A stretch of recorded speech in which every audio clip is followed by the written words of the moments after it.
கிறிஸ்தவர்களின் length days தொடங்கி 5 வாரங்கள் முடிந்த நிலையில் தேவாலயங்களில் குருத்தோலை வழிபாடு நடைபெற்று வருகிறது.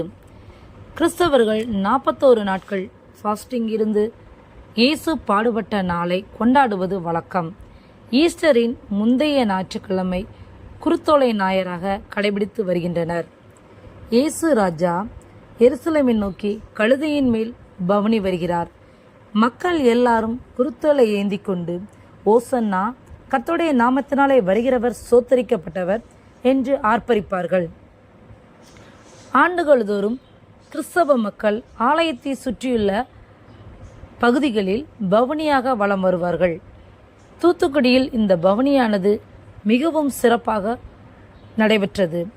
சிறப்பு ஆராதனைகள் மேற்கொள்ளப்பட்டது.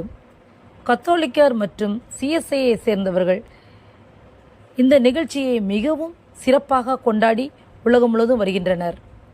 வருகிற வாரம் வியாழன் அன்று பாதம் கழுவு நிகழ்ச்சி, வெள்ளிக்கிழமை புனித வெள்ளி ஆராதனை நடைபெறும்.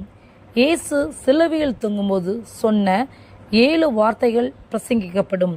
அதன் பிறகு ஞாயிற்றுக்கிழமை ஈஸ்டர் பண்டிகை கொண்டாடப்படும்.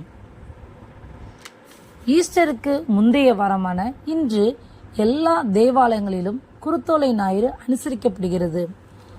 அடுத்த ஞாயிறு ஈஸ்டர் பண்டிகையாக இயேசு உயிர்த்தெழுந்த நாளாக கொண்டாடப்படும்.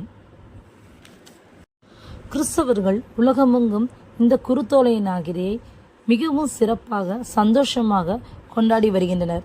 அடுத்த வாரம் ஈஸ்டர் தினத்தை மிகவும் ஆவலோடு எதிர்பார்த்து காத்திருக்கின்றனர்.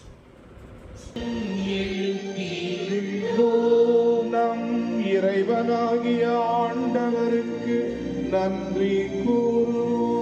தந்தையே, என்றுமுள்ள எல்லாமல்ல இறைவா, எங்கள் ஆண்டவராகிய கிறிஸ்து வழியாக தீர்ப்பிடப்படவும் திருவிழமானார். அவரது இறப்பு எங்கள் பாவங்களை போக்கியது.